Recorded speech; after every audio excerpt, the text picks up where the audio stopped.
할렐루야. 하나님 말씀 시간 봉독해 올립니다. 봉독해 올린 하나님 말씀은 로마서 1장입니다.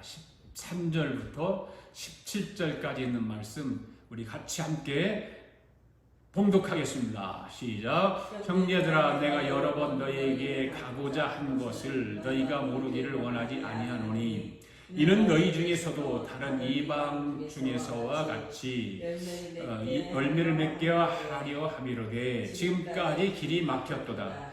헬라인이나 야만인이나 지혜 있는 자나 어리석은 자에게 다 내가 빚진 자라.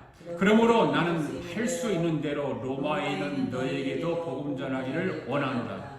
내가 복음을 부끄러워하지 아니하노니 이 복음은 모든 믿는 자에게 구원을 주시는 하나님의 능력이 됨이라. 먼저는 유대인에게요 그리고 헬라인에게로다. 복음에는 하나님의 의가 나타나서 믿음으로 믿음에 이르게 하나니 기록된 바 오직 의인은 믿음으로 말미암아 살리라 함과 같으니라. 아멘. 기도드리겠습니다.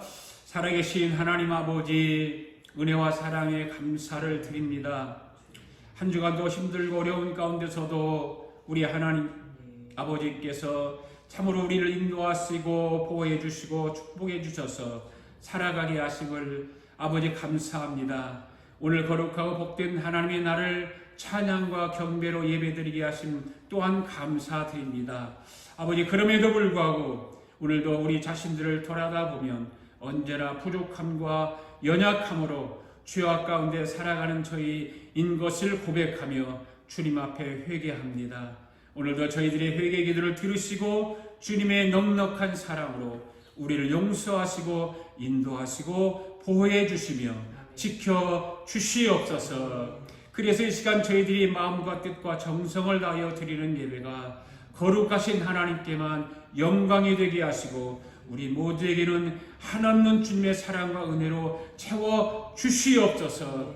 하나님 아버지, 오늘도 말씀 가운데 성령의 능력이 강하게 일어나게 하셔서 복음의 강한 능력으로 힘있는 자에게 치유의 역사가 일어나게 하시고 눌린 자에게 자유함의 역사가 일어나게 하시고 무거운 짐을 진 자들에게 풀어내는 그런 역사도 오늘 일어나게 하여 주셔서 아버지, 주님이 우리와 함께 계심을 매 시간마다 매 예배 때마다 실감나게 하여 주시옵소서. 하나님, 회개하지 못한 자들에게는 회개의 영을 오늘도 허락하여 주시고 깨닫지 못하는 자들에게는 깨달의 영을 능력으로 역사하여 주시고 지혜가 부족한 자들에게는 지혜의 영으로 충만하게 채워 주시옵소서. 하나님, 또한 문제를 안고 문무린 자들이 있습니까? 아버지, 문제를 해결하는 영으로 성령 하나님께서 아버지 저들 가운데 역사하여 주시고 머리에 기름 부어 주시어서 기쁨으로 가득 안고 집으로 돌아갈 수 있도록 도우시고 인도하여 주시옵소서.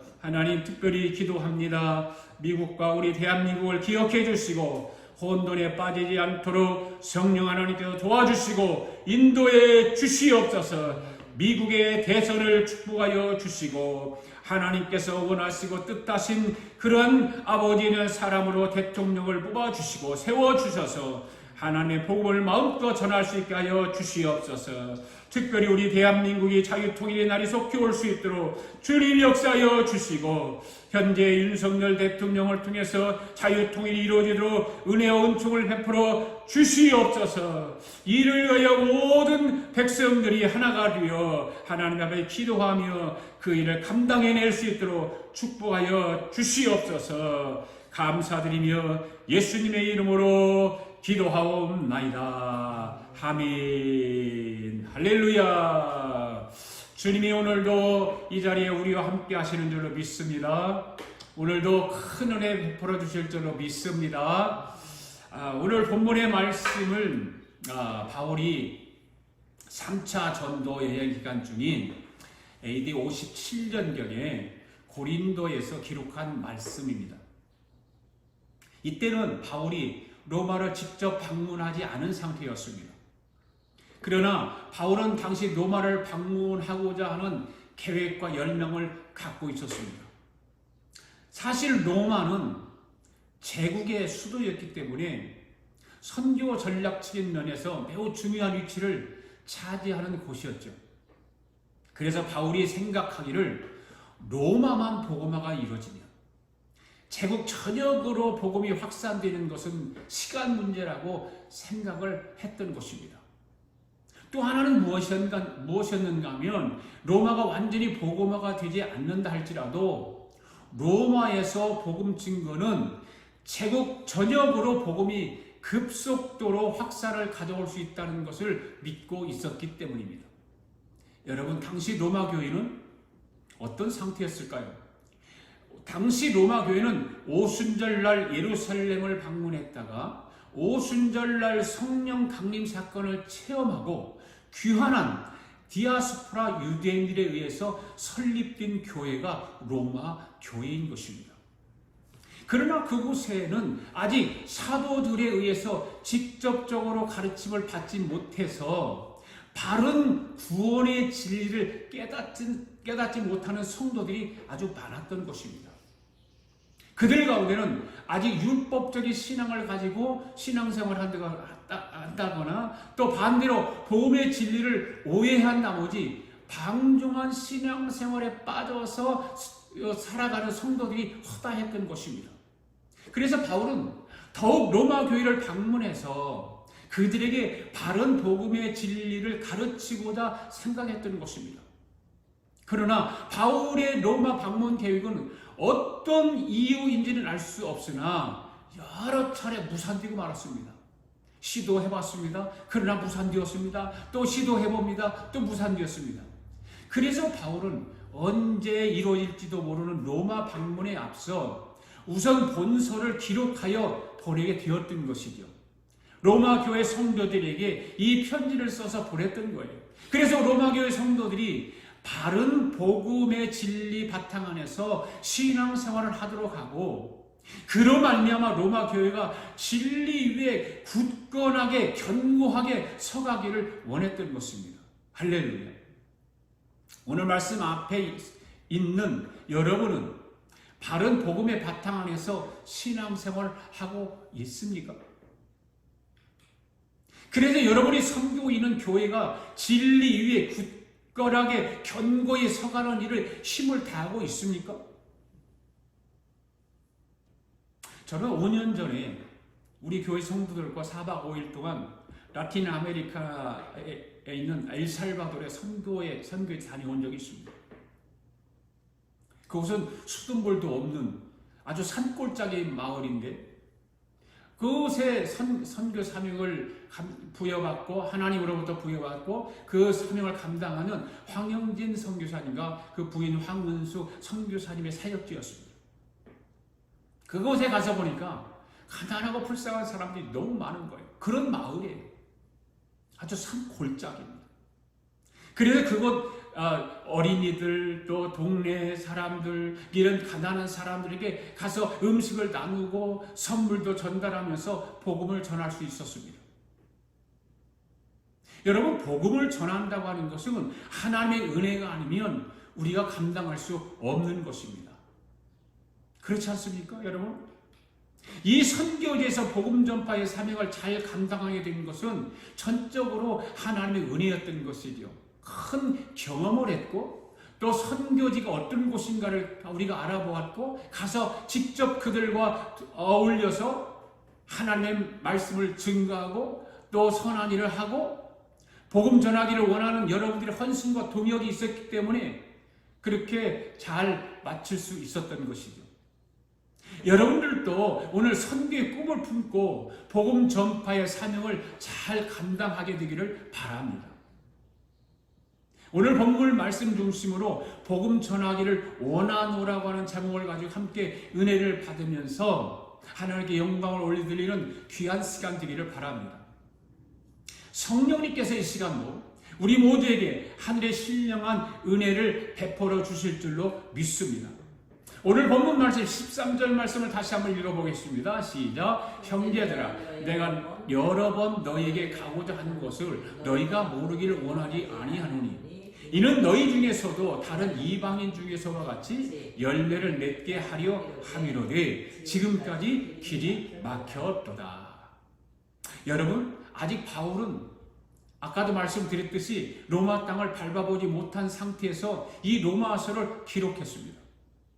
그러나 로마로 가는 것은 오래전부터 마음에 품고 있었고 바울의 간절한 소망이었던 것입니다. 그래서 여러 번 바울 이 로마로 가고자 시도했지만 어찌하든지 하나님의 뜻 안에서 로마를 갈 좋은 길 얻기를 그래서 구했던 것입니다. 그런데 오늘 13절 말씀에 보면은 사도 바울은 여러 번 로마로 가고자 하였으나 지금까지 그 길이 막혔었다고 그렇게 말하고 있습니다. 그가 그토록 간절히 소원하고 또한 그것이 하나님의 허락된 것이 확실한 것이었음에도 불구하고 번번이 좌절되고 말았던 것이죠. 그런데 여러분, 바울이 왜 그토록 로마에 가고자 했을까요? 사도 바울이 로마에 가고자 했던 목적 가운데 하나는 그곳에서도 복음의 열매를 맺기 위해서였던 것입니다. 로마서 1장 1절 말씀에 보면 이런 말씀이 있습니다. 시작. 하나님의 복음을 위하여 택정함을 입은 사람. 바울이 자기를 그렇게 얘기하고 있는 거예요.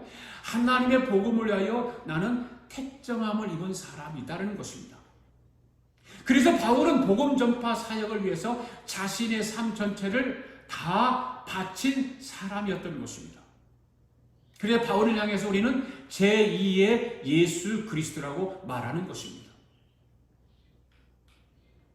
일평생 동안 바울은 결혼하지 않았습니다. 독신으로 지내면서 때로는 해로를 통해서 바다를 통해서 때로는 육로를 통해서 마게도니아, 소아시아의 여러 지방을 두루두루 다니면서 복음의 씨앗을 뿌리기 위해서 잠시도 쉬지 않았던 것입니다. 바울은 그래서 1차 전도, 2차 전도, 3차 전도 이런 3번에 걸쳐서 엄청난 전도의 사명을 감당했던 것이죠. 여러분, 하나님께서는요, 오늘 저와 여러분들에게 복음의 씨앗을 뿌리고 그 열매를 요구하신다는 사실을 기억하시기를 바랍니다. 요한복음 15장 16절에서 예수님께서 친히 말씀하신 것을 여러분 기억하실 것입니다. 한번 다시 읽어볼까요? 시작. 너희가 나를 택한 것이 아니요 내가 너희를 택하여 세웠나니 이는 너희로 가서 과실을 맺게 하고 또 너희 과실이 항상 있게 하여. 할렐루야. 우리가 예수님을 택했나요? 아니에요. 예수님이 먼저 우리를 택하여 세워주셨다는 말씀입니다. 왜일까요? 복음의 씨앗을 뿌리고 그 열매를 맺게 하려고 우리를 택하셨다는 것입니다. 할렐루야. 여러분이 지금까지 얼마나 많은 복음의 씨앗을 뿌렸습니까? 얼마나 열매를 맺었습니까? 여러분들이 믿음을 가지고 신앙생활을 하는 가운데 그 사람은 틀림없는 나의 열매다라고 말할 수 있는 사람이 여러분에게 몇 명이나 있습니까? 그 사람은 내가 복음을 전해서 지금 현재 하나님의 사람이 되었다라고 말할 수 있는 사람이 얼마나 몇 명이나 되느냐 그 말이에요. 하나님은요 반드시 우리들에게 복음의 씨앗을 뿌리고 그 열매를 요구하신다는 사실을 우리는 알아야 합니다. 오늘 사도 바울은 우리 본문을 통해서 우리가 어떻게 복음의 씨앗을 뿌려야 하는지에 대해서 중요한 3가지 질문을 우리에게 던지고 있습니다. 뭘까요? 첫 번째, 복음은 누구에게 전해야 하는가? 두 번째는 뭐예요? 복음은 어떻게 전해야 하는가? 세 번째는 복음은 왜 전해야 하는가? 이렇게 3가지 질문을 우리에게 던져주고 있습니다. 이 3가지 질문을 오늘 차례대로 생각하면서 과연 내가 복음의 씨앗을 뿌려야 하는 대상은 누구인지 성령님께서 우리 모두에게 깨닫게 해주실 줄로 믿습니다. 자, 그렇다면 첫 번째로 복음은 누구에게 전해야 할까요? 오늘 14절 말씀 한번 한 목소리로 읽겠습니다. 시작. 헬라인이나 야만인이나 지혜 있는 자나 여러 어리석은 자에게 다 내가 빚진 자다. 여러분, 여러분은 이 바울의 이 고백을 보고 무엇을 느끼십니까? 사도가 언제 그렇게 빚을 졌는지 궁금하지 않습니까? 도대체 얼마나 많은 빚을 졌기에 헬라인이나 야만인이나 어리석은 자에게 다 내가 빚을 졌다고 말하는지 여러분 궁금하지 않습니까? 또 언제 그렇게 여러 사람에게 빚을 졌는지도 궁금하실 거예요. 무슨 바울이 이렇게 빚을 많이 졌을까? 그렇게 어떤 사람은 그렇게 빚을 많이 진 사람이 어떻게 사도의 직분을 수행하게 되었는지 의아하게 생각할 수도 있을 것입니다. 아니면 선교 사역을 위해서 많은 빚을 지게 되었나 보다 생각하는 분들도 있을 거예요. 그렇잖아요. 선교사에게 돈이 없으니까 선교하려면 돈도 필요한데 돈이 없으니까 이 사람 저 사람에게 돈을 빌려서 많은 빚을 졌나 보다라고 할 수도 있겠죠. 하지만 여러분, 여기서 바울이 말하는 빚진 자라고 하는 것은 그러한 의미가 아닌 것입니다. 돈의 빚진 자란 말이 아닙니다. 여기서 빚은 뭐예요? 복음의 빚을 말한다 그 말이에요. 아멘. 바울은 자신의 복음 전파의 사명을 갚아야 할 그 빚으로 표현하고 있는 것입니다. 그가 하나님께 받은 구원의 은혜를 갚아야 할 빚으로 표현한 것입니다.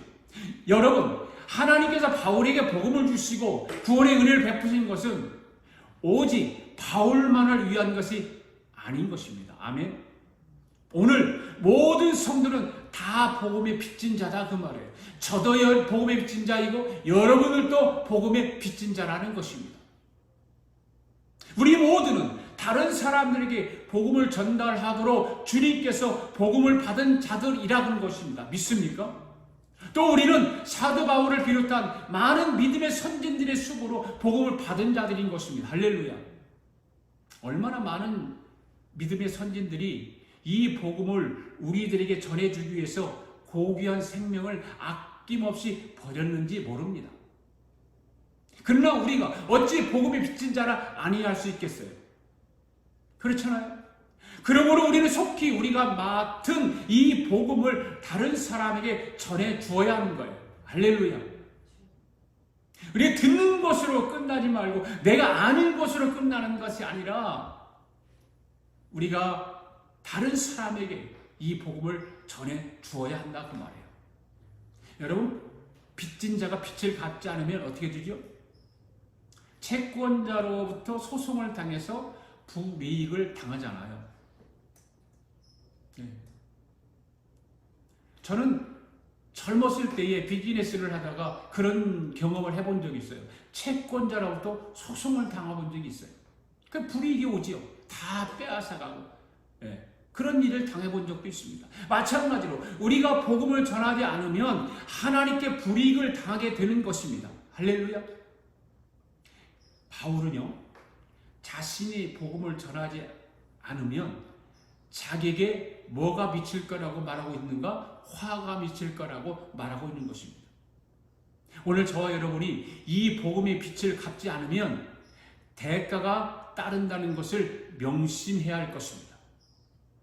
그러므로 복음 전하는 일에 최선을 다하는 저와 여러분들이 됩시다. 할렐루야.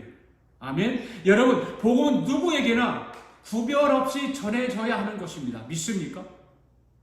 그런데 중요한 것은 교회 밖에 있는 사람에게만 복음을 전해야 할까요? 그들에게만 복음이 전해져야 할까요? 교회 안에 있는 우리들에게는 관계없을까요? 잘 생각하셔야 돼요. 여러분, 복음이라고 하는 것이 교회 밖에 있는 사람에게만 해당되고 필요하고 그들에게만 복음을 전해야 하는 것이 아니라 교회 안에 있는 우리에게도 역시 복음은 변함없이 날마다 새롭게 전해져야 한다는 사실입니다. 한 번 듣는 걸로 끝나는 것이 아니라는 것입니다. 지혜 있다고 자처하는 헬라 사람이든나 또 어리석다고 야만인 취급받는 사람에게나 구분 없이 복음은 다 전해져야 한다 그 말이에요. 왜 그럴까요? 저들 모두가 죄와 허물로 완전히 죽었기 때문이에요. 복음이 없이는 구원에 이르는 길이 없기 때문입니다. 여러분, 사람이 왜 지옥에 가는지 저와 여러분들은 너무 잘 알고 있습니다. 왜 그럴까요? 예수 믿지 않고 복음을 받아들이지 않고 죄의 사함 받지 않고 내가 서 있는 삶의 자리에 그대로 서 있으면 그대로 지옥 갈 수밖에 없다는 것입니다. 우리 인간은 누구나 말할 것도 없이 죄와 허물로 완전히 죽었습니다. 그래서 우리는 복음을 받아야 합니다. 나같이 못난 사람에게도 복음이 전해져야 하지만 나보다 더 잘난 사람, 나보다 더 똑똑한 사람, 나보다 더 부유한 사람, 나보다 더 건강한 사람에게도 복음은 똑같이 전해져야 합니다. 왜 그럴까요? 복음이 없이는 구원에 이를 수가 없기 때문입니다. 더 중요한 것은 15절에서 기록하고 있습니다. 한번 읽어볼까요? 시작. 그러므로 나는 말할 수 있는 대로 로마에 있는 너에게도 복음 전하기를 원한다. 로마에는 누구에게입니까? 로마에 있는 성도들입니다. 로마에 있는 성도들. 저들은 이미 예수 그리스도의 것으로 부르심을 입은 자들입니다. 할렐루야. 로마서 1장 8절 말씀처럼 저들의 믿음이 온 세상에 전파될 정도로 믿음이 대단한 사람들이었습니다. 한번 읽어볼까요? 로마서 1장 8절 시작. 먼저 내가 예수 그리스도를 말미암아 너희 모든 사람에 관하여 내 하나님께 감사함은 너희 믿음이 온 세상에 전파됨이라. 아멘. 여러분의 믿음이 온 세상에 전파되어 있습니까? 어떻습니까? 여러분의 신앙이 지금 온 세상 사람들에게 전파되었습니까? 바울은 예수 그리스도를 믿는 자들에 관해서 하나님께 감사하다고 말하고 있습니다.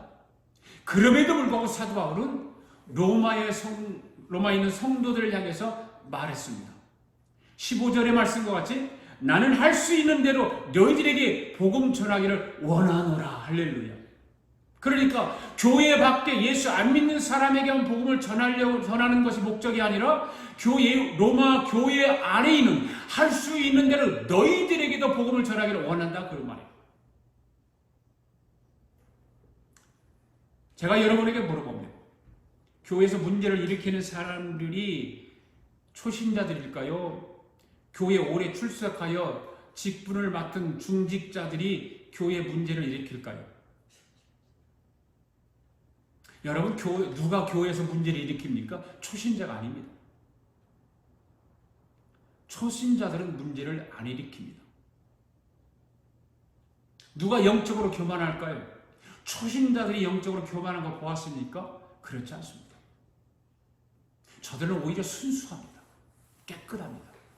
복음을 그대로 받아들입니다. 어찌하든지 복음을 듣고 복음대로 살려고 애를 씁니다. 그러나 여러분 잘 들어보세요. 교회 오래 다닌 사람일수록 예수를 믿은 지 오래됐다고 하는 사람일수록 영적으로 교만해진다는 것입니다. 다 그렇지는 않습니다만 자기가 제일인 줄 알아요. 그래 말씀을 들어도 감동이 없어요.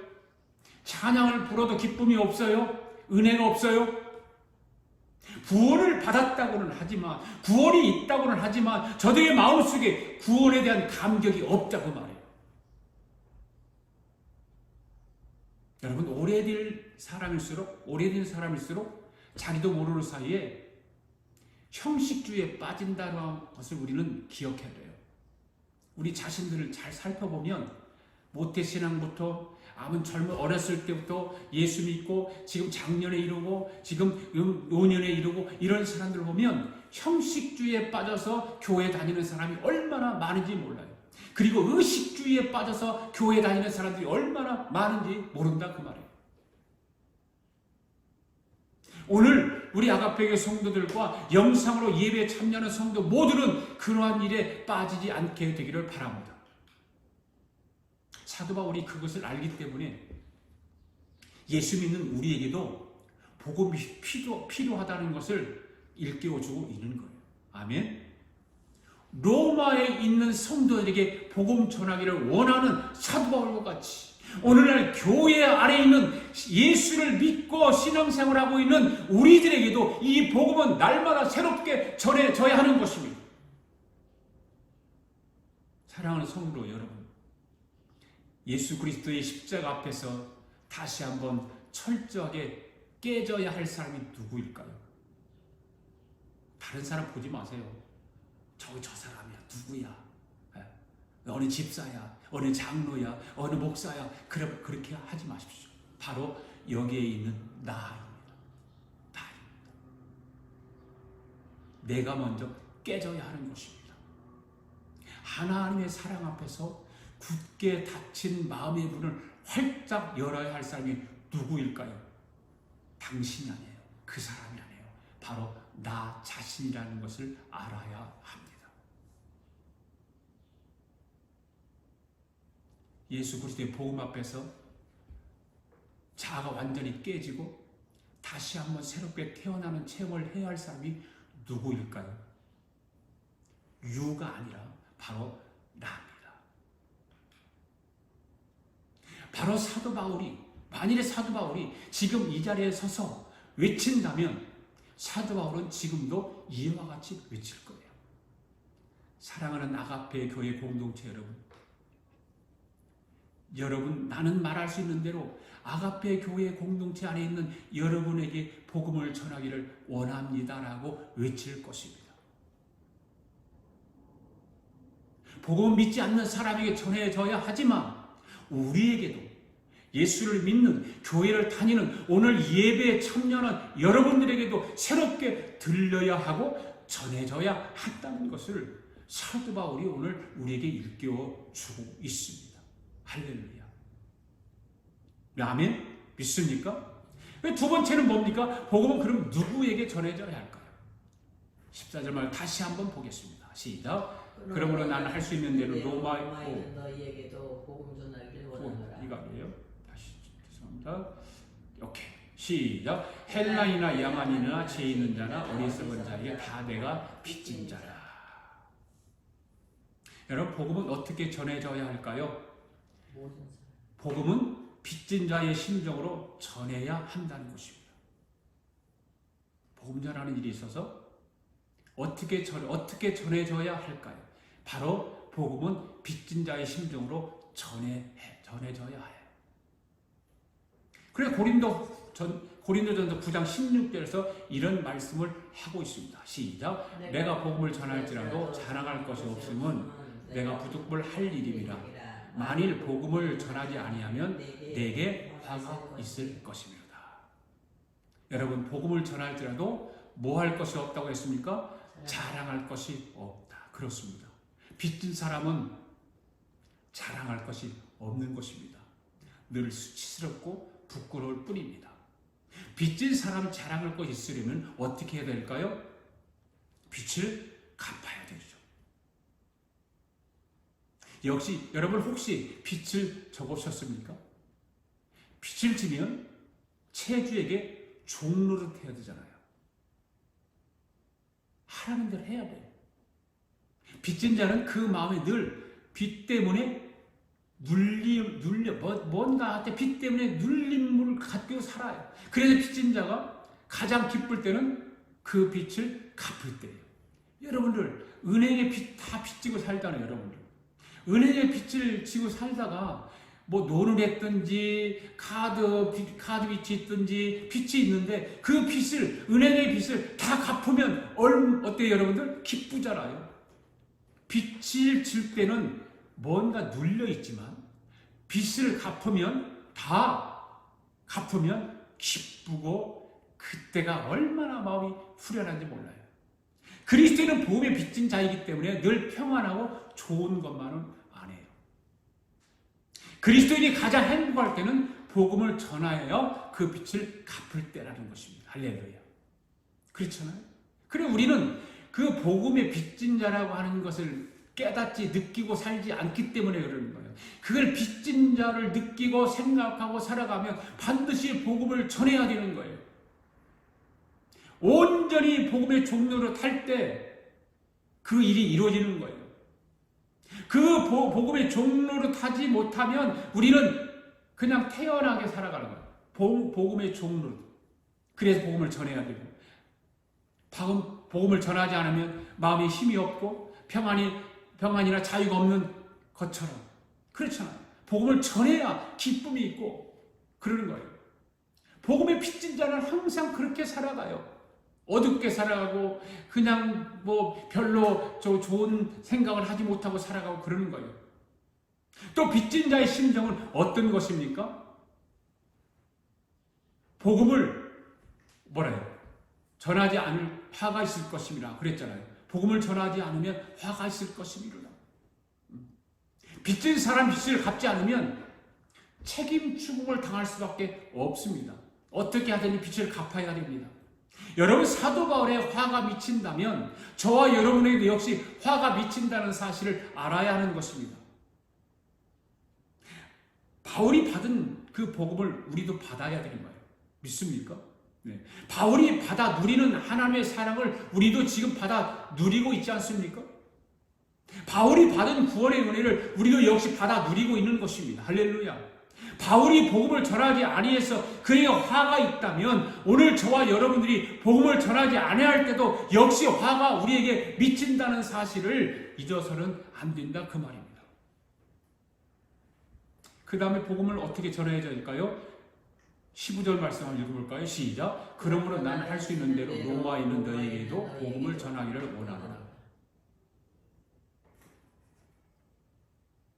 그러니까 뭐예요? 할 수 있는 대로 최선을 다해서 복음을 전해야 한다 그 말입니다. 믿습니까? 어느 목사님이 교회에 나오는 여자 성도가 있는데 어느 날부터 교회를 나오지 않아서 신방을 갔대요.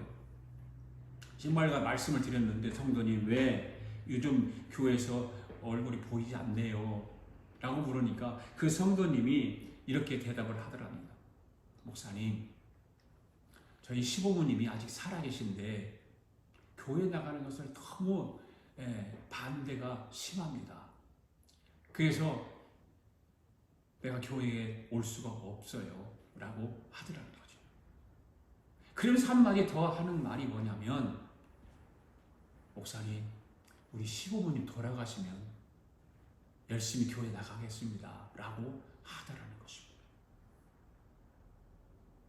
여러분, 이 말이 얼마나 무서운 말인지 아세요? 이 말이 엄청나게 무서운 말이라는 것을 여러분 알아야 합니다. 왜 무서운 말일까요? 시부모는 지옥 가도 괜찮다 그 말이에요. 나만 혼자 예수 믿고 천국에 가겠다는 뜻 아니에요? 잘 보셔야 돼요. 잘 들으셔야 돼요.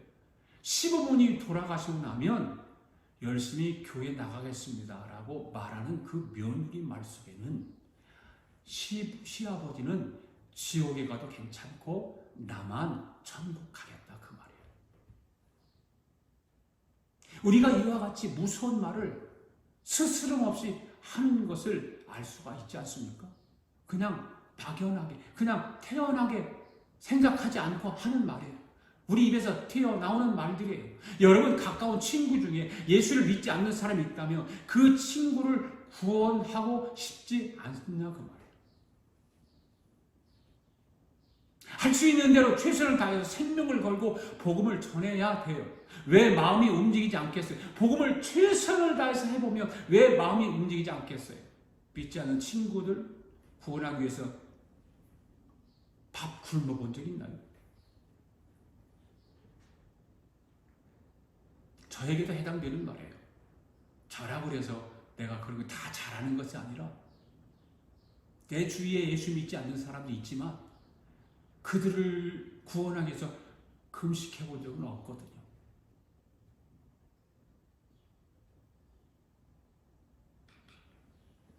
생명을 걸고 해봅시다. 그러면 성령께서 그 마음을 움직일 주시는 거예요. 아멘. 복음은 되는 대로 전하는 것이 아니라 할 수 있는 대로 최선을 다해서 전해야 한다는 것을 우리에게 일깨워주고 있습니다.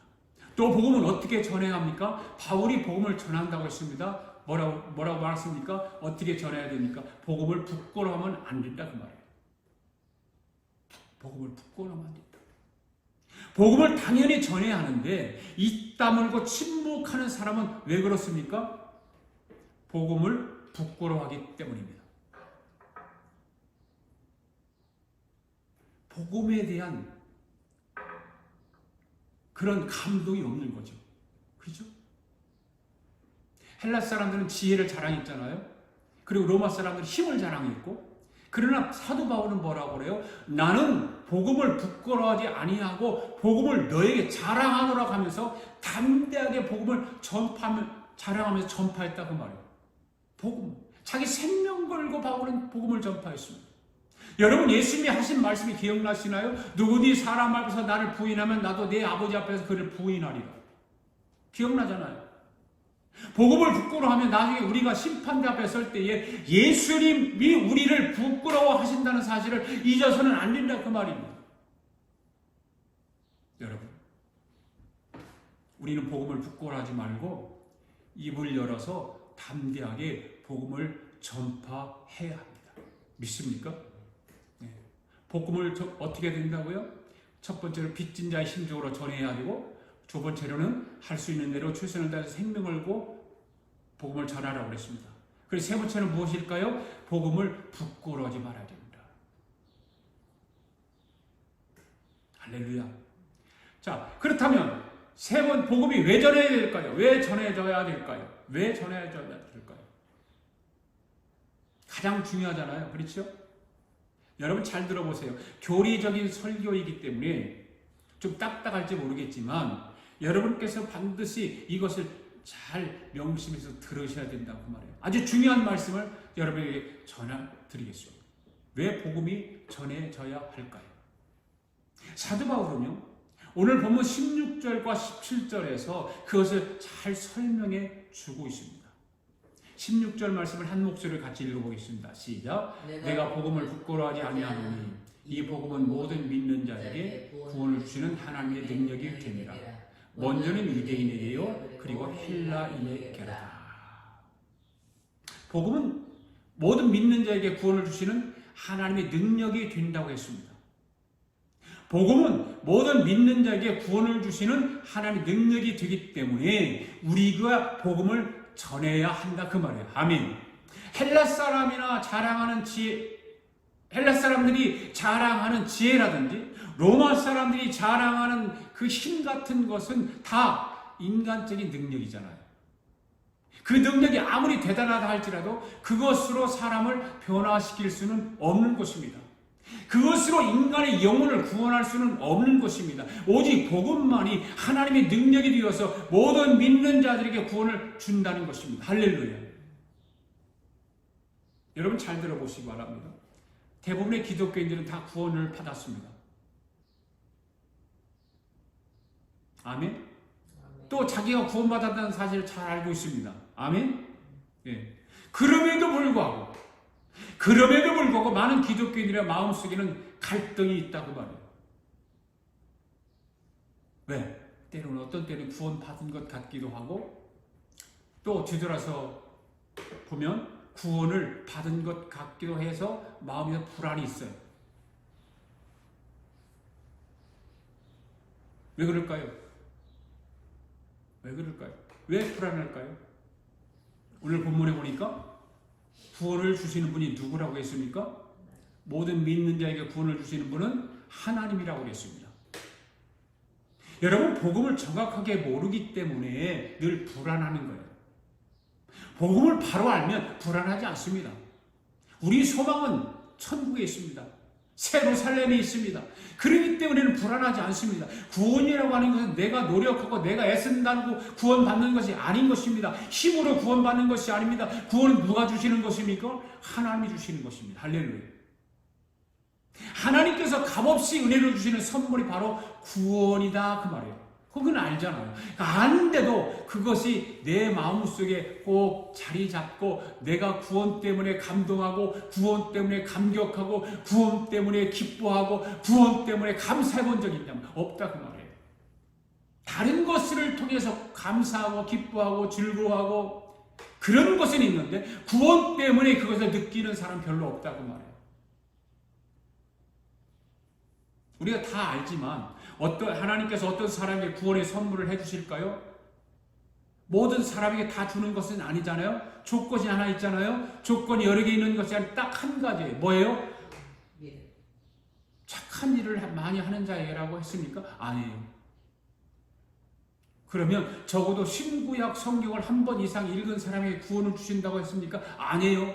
어떤 사람에게 구원 주신다고 했어요? 16절 말씀 보니까 뭐라고 말하고 있습니까? 모든 믿는 자에게라고 말하고 있어요. 아멘. 할렐루야. 믿어야 한다는 조건 하나밖에 없습니다. 믿으라는 것입니다. 믿음으로 구원을 받게 되는 것입니다. 할렐루야. 알기 쉽게 예를 들어서 설명을 해보겠습니다. 여러분 수영을 해서 넓은 태평양을 건널 수 있습니까? 없습니까? 없죠. 생각도 할 수 없죠. 도저히 불가능한 것입니다. 저 넓은 태평양을 건너려면 어떻게 해야 되죠? 간단하잖아요. 어떻게 하면 쉽게 건널 수 있어요? 배를 타든지 비행기를 타면 되는 거예요. 할렐루야. 배나 비행기를 타면 넓은 태평양을 건너갈 수 있습니다. 그런데 여러분, 어떤 사람이 배나 비행기를 타고 가면서 너무나 기분이 좋아. 기분이 좋아. 근데 빨리 가고 싶어. 그래서 비행기 안에서 뱃속에서 막 달리는 사람이 있을까요? 없어요. 만약에 그런 사람이 있다면 그 사람을 향해서 주위 옆에 있는 사람들이 미쳤다라고 하죠. 나 빨리 갈 거야. 빨리 집에 갈 거야. 빨리 지금 저 어디 한국으로 갈 거야. 막 그래 비행기 안에서 막 뛰어 막 뛰는 거야. 그 빨리 가지냐 그 말이야. 오, 저 미쳤네 그러죠. 배 안에서 달린다고 한국을 빨리 가는 것이 아니에요. 비행기 안에서 달린다고 한국에 빨리 가는 것도 아니에요. 배가 날라주고 비행기가 날라주는 거예요. 할렐루야. 천국에 가는 것도 여러분 마찬가지인 거예요. 내가 애쓰고 내가 땀 흘리고 내가 좋아하는 일을 많이 해서 천국 가는 것이 아닙니다. 누가 나를 데려다 주는 것일까요? 예수 그리스도가 나를 데려다 주는 거예요. 할렐루야. 믿음으로 가는 거예요. 예수 그리스도를 믿음으로 천국 가는 거예요. 이 사실을 우리가 분명하게 알아야 된다 그 말입니다. 그래야 마음속에 불안이 사라지는 거예요. 염려, 근심 사라지는 거예요. 복음의 능력이 얼마나 대단합니까? 16절에서 모든 믿는 자에게 예외가 없다 그 말이에요. 믿기만 하면 한 사람도 빠짐없이 하나님께서 다 구원해 주신다는 것입니다. 아멘. 내 노력으로 얻는 것이 아닙니다. 어떠한 자에게 구원을 주신다고 했습니까? 조건이 하나 있다고 그랬죠? 모든 믿는 자에게. 할렐루야. 믿으면 됩니다. 복음은 모든 믿는 자에게 구원을 주시는 하나님의 능력이 되는 것입니다. 그래서 우리가 복음을 담대하게 전해야 하는 거예요. 아멘. 사도행전을 보면 17절에 똑같은 내용을 다시 한번 반복해서 설명해 주고 있어요. 우리가 잘 아는 대로 17절은 마틴 루터로 하여금 종교개혁을 일으키게 했던 귀한 말씀이지 않습니까? 한번 읽어볼까요? 시작! 복음에는 하나님의 의에 나타나서 믿음으로 믿음에 이르게 하나니 기록된 바 오직 의인은 믿음으로 말미암아 살리라 함과 같으니라. 할렐루야. 이 말씀은 종교개혁자 루터로 하여금 엄청나게 고민하게 한 말씀이에요. 엄청나게 고민한 말씀이에요. 여러분들이 신앙생활 하면서 말씀 하나 붙들고 엄청나게 고민해 본 적 있습니까?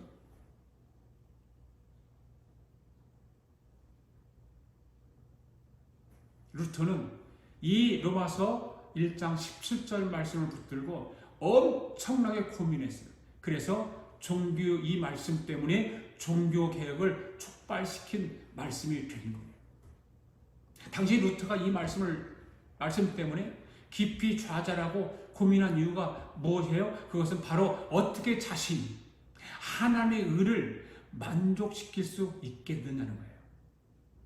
그것 때문에 고민한 거예요. 어떻게 내가 하나님의 의를 만족시킬 수 있을까? 범죄한 인간이 어떻게 거룩하신 하나님 앞에서 의롭다 하심을 얻을 수 있을까? 사도 바울은 로마서에서 계속해서 그것을 반복적으로 우리에게 설명해 주고 있어요. 반복적으로.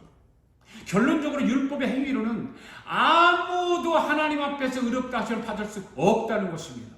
결론적으로 말하면. 인간의 노력으로는 절대 하나님 앞에서 의롭다 하심을 받을 수 없다는 것입니다.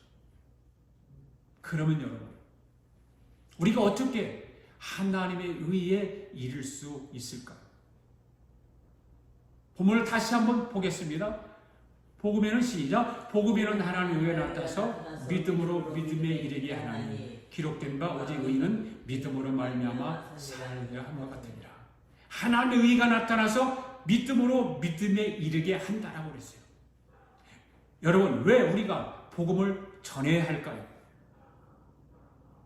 복음은 모든 믿는 자에게 구원을 주시는 하나님의 능력이 되기 때문에 우리가 담대하게 복음을 전해야 하는 것입니다. 할렐루야. 이 복음에는 무엇이 나타났습니까? 하나님의 의가 나타났습니다. 할렐루야. 다른 방법으로는 하나님의 의에 이를 수 있는 길이 없습니다. 욥이 고백한 대로 인간은 자기 의로 하나님의 의에 이를 수 없다고 고백하고 있잖아요. 이 하나님의 의가 바로 복음에 계시되어 있다는 것을 우리는 알아야 되는 거예요. 복음 안에 이 하나님의 의가 다 들어가 있어요. 사랑하는 성도 여러분, 얼마나 놀랍습니까? 여러분, 이것이 바로 복음의 위대함입니다. 위대한 것. 그래서 복음은 감격입니다. 복음은 눈물이에요. 복음은 감사예요. 복음은 통곡이에요. 복음 앞에 통곡하지 않는 사람이 없어요. 복음 앞에 통곡이에요. 눈물이에요. 복음을 제대로 이해하는 사람은 반드시 감격하게 되어 있고 변화되어 있게 되어 있는 것입니다. 할렐루야. 사도 바울이 복음을 부끄러워하지 않는다고 고백한 이유가 바로 여기에 있는 것입니다. 그렇게 지식 많은 사도 바울이 예수 그리스도와 그의 십자가에 달리신 것 외에는 아무것도 알지 않기로 진정한 이유가 거기 있어요. 그 말을 한 것, 그렇게 하기로 작정한 것은 바로 그 이유 때문에. 그러므로 사랑하는 성도 여러분, 하나님의 의에 이르는 놀라운 일을 체험하기 원하신다면 이 복음에 대해서 온전하게 알게 되기를 바랍니다. 그래야 예수 그리스도를 통해서 하나님 앞에 의롭다 하심을 받을 수 있는 거예요. 예수 그리스도를 통해서만. 다른 것으로는 하나님의 의에 이를 수 없지만 예수 그리스도를 통해서만이, 이 복음을 통해서만이 하나님 앞에 의롭다함을 받을 수 있다고 말이에요.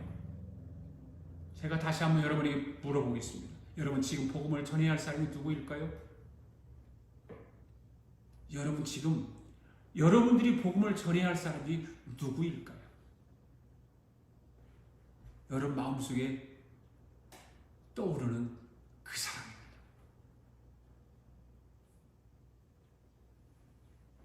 여러분 마음속에 기억나는 그 사람입니다.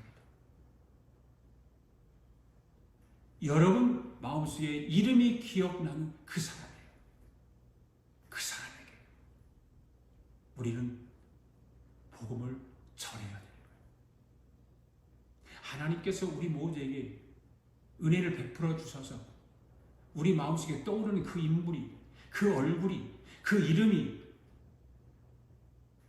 여러분, 저와 여러분이 복음을 전해야 할 그 사람입니다. 할렐루야. 이 한 주간을 통해서 여러분 생각 속에 떠오르는 그 사람을 찾아가서 복음을 전하는 사명자가 될 수 있기를 주의 이름으로 축복합니다. 기도하겠습니다. 사랑이 많으신 하나님 아버지, 은혜와 사랑을 감사드립니다.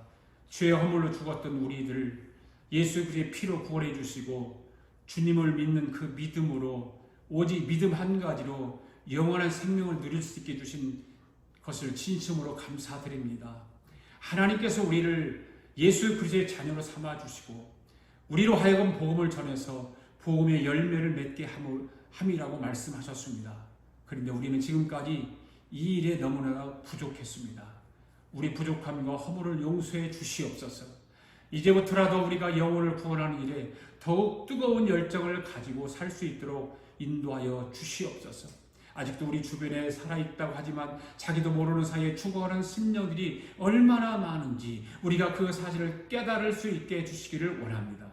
하나님께서 우리에게 복음을 허락하여 주신 것은 그것을 싸서 땅에 묻어두라고 주신 것이 아닌 줄 압니다. 우리로 하여금 복음을 전해서 복음의 아름다운 열매를 맺게 하시는 것을 잊지 말고 기억할 수 있게 하여 주시옵소서. 복음 전파의 사명을 감당할 수 있도록 성령님께서 함께하여 주시옵소서.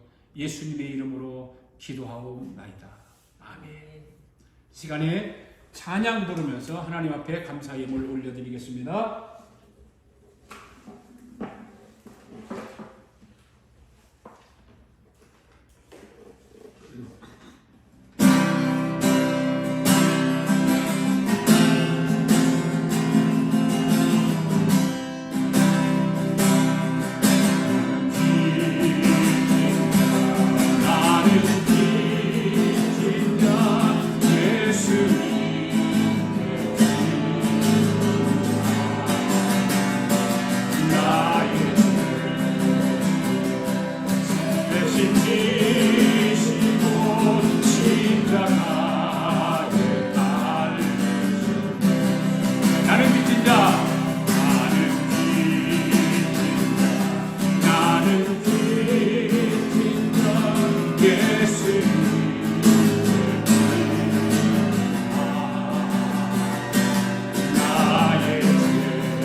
하나님 나의 아버지 감사 찬양 받으소서. 구주 예수님 주의 성령이 내게 능력 주소서. 이 생명 바쳐 이 몸을 바쳐 주도록 충성하리라.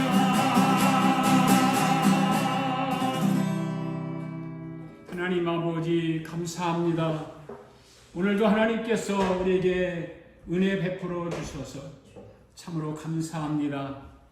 또 오늘도 이렇게 하나님 앞에 예물을 봉헌해 올릴 수 있게 해주신 것도 감사합니다.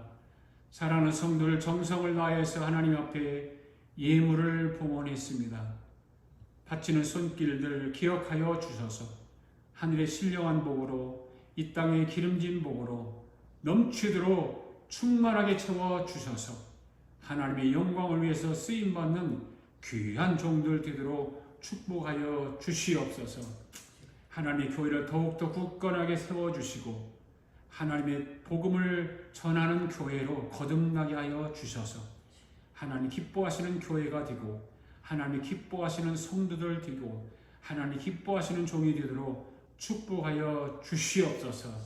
지금은 우리 주 예수 그리스도의 은혜와 하나님 아버지의 극진하신 사랑과 성령님의 감동 감화 충만하신 역사가 오늘도 복음의 빚진 자로 한 주간도 살아 복음을 진정으로 깨닫고 복음을 전파하기로 다짐하고 돌아가는 사랑하는 성도들 머리 우애와 성도들의 가정과 직장과 경영하는 기업 우애와 우리가 살고 있는 이비 합중국과 하나밖에 없는 우리 대한민국과 주의 이름으로 모이는 교회의 우애 지금으로부터 영원토록 함께 하시기를 예수님의 이름으로 축원하옵나이다.